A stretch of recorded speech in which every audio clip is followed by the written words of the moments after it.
E aí, seja bem-vindo. Eu sou o pastor Egon e hoje eu quero trazer para você 5 conselhos da palavra de Deus para a sua família nesses tempos de guerra. 5 conselhos para tempos de guerra. E o primeiro conselho bíblico é esse: se você quer guerra, semeie o pecado. Ou então valeria dizer que a origem da guerra é o pecado.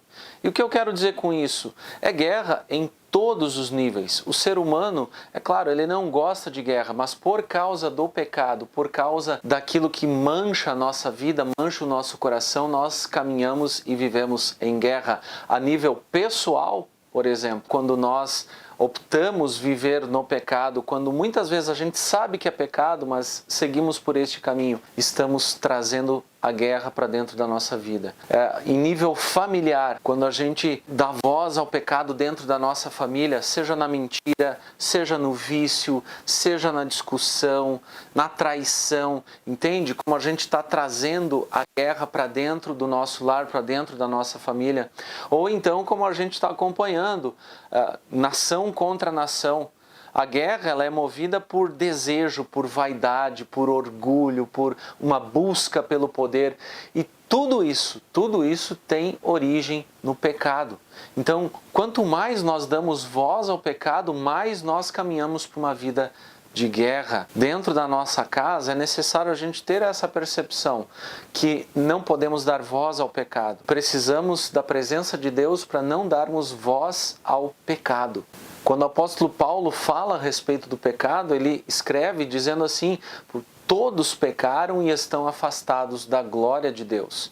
E é por isso que nós temos guerra, estamos afastados da glória de Deus. O segundo conselho a respeito de tempos de guerra é aquele que eu sempre dou. As pessoas que me acompanham aqui no canal, elas sabem que eu sempre falo sobre a importância de ensinar.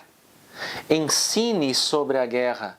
Ensine a sua família sobre o que está acontecendo. Fale sobre a guerra com as pessoas que estão ao seu redor. É claro que você vai precisar ter o bom senso, né?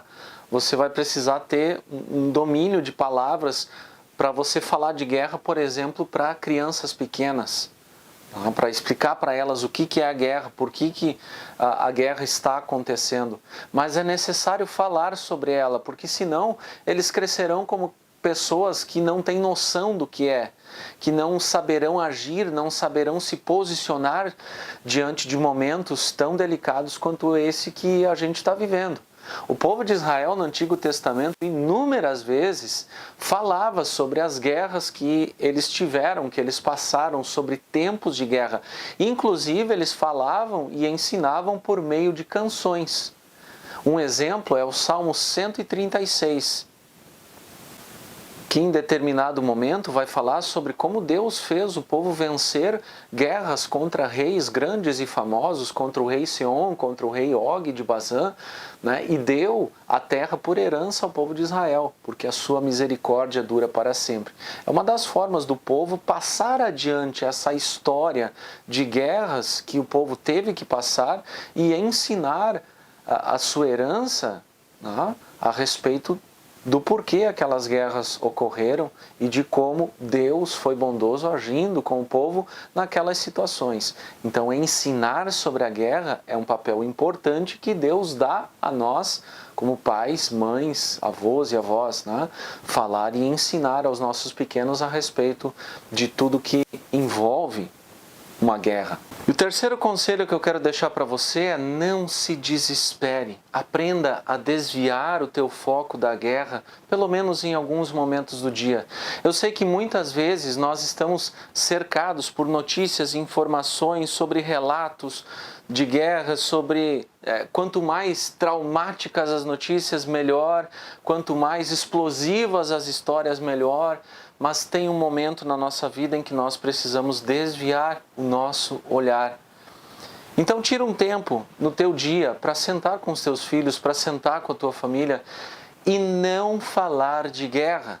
Tira um tempo no teu dia para falar sobre a escola, o trabalho, os desafios, as alegrias, as coisas boas que aconteceram no seu dia. Tira um tempo para você desviar o olhar de todas essas notícias e informações para que você não entre em desespero, para que a tua família não entre em desespero. Afinal de contas, há um momento dentro do Evangelho de Mateus onde os discípulos pedem para Jesus os sinais do fim dos tempos e Jesus fala das guerras e ele diz, olha, vocês vão ouvir rumores de guerra, vocês vão ouvir falar de guerras, nação contra nação, mas ele diz assim, ainda não é o fim. Essa palavra para nós é uma palavra de consolo, de alívio, tá? Não pela guerra em si, mas por saber que mesmo a guerra ainda está nas mãos de Jesus. Deus ainda está no controle de todas as coisas, então não há motivo para desespero. O quarto conselho que eu tenho a deixar para você é confie em Deus. Eu sei que o ser humano pode, dentro da sua maldade, por causa do pecado, cometer verdadeiras atrocidades e fazer muito mal. A gente tem visto isso desde o princípio da história da humanidade, o quanto o ser humano pode ser mau. Mas acima do ser humano há um Deus que é amor, que age por amor, que tem misericórdia dos seus filhos, que cuida de nós. E a palavra de Deus nos inspira a confiarmos. Confiar é colocar a nossa confiança naquele que pode decidir, que pode mudar. É confiar naquele que tem a força para mudar a nossa vida. Então confia em Deus. Por mais que o temor possa vir sobre nós, acima da guerra, acima do medo, há um Deus que ama. A palavra do Salmo 20, versículo 7 diz assim, há muitos que confiam em carros, em cavalos, ou seja, há muitos que confiam no seu poder, no seu exército, mas nós confiamos no Senhor. E não há nada melhor do que isso para a nossa vida, para a nossa paz, para o nosso coração. Confia no Senhor, entrega a Ele a tua vida, saiba que Ele está acima de todas essas coisas e Ele ama você. Quinto e último conselho para você, para a sua família neste tempo de guerra, eu quero dizer para você, compartilhe esperança. Esperança é fundamental para a nossa vida, esperança é aquilo que nos faz olhar além das coisas que estão diante do nosso nariz, diante do nosso olhar. A esperança nos faz olhar para aquilo que nós ainda não conseguimos ver. É um paradoxo aqui, olhar para aquilo que nós não conseguimos ver, mas é exatamente isso. Tenha esperança por saber que as coisas desta vida, as coisas deste mundo, elas são sim passageiras. A guerra também é passageira. A morte é passageira, a dor é passageira. Então tenha esperança, ensine esperança, fale desta esperança que você tem para uma vida que dura para sempre. Porque o mundo precisa dessa palavra, o mundo precisa dessa mensagem de esperança. E a nossa esperança é Cristo. Ele nos faz olhar para além da guerra, além da morte. Então, quando você estiver junto com os seus, com sua esposa, seu marido, seus filhos, seus irmãos, não fala só da morte, não fala só da tristeza e da dor da guerra, que certamente existem, mas compartilha a esperança. Fala da vida verdadeira que Cristo já conquistou para nós. E mesmo aqueles que morreram durante a guerra, que estão morrendo na guerra, mas que creem em Cristo, estes vão encontrar aquilo que tanto esperaram. Que Deus abençoe você e que você possa viver, compartilhar essa certeza e mesmo em tempos de guerra você vai encontrar paz.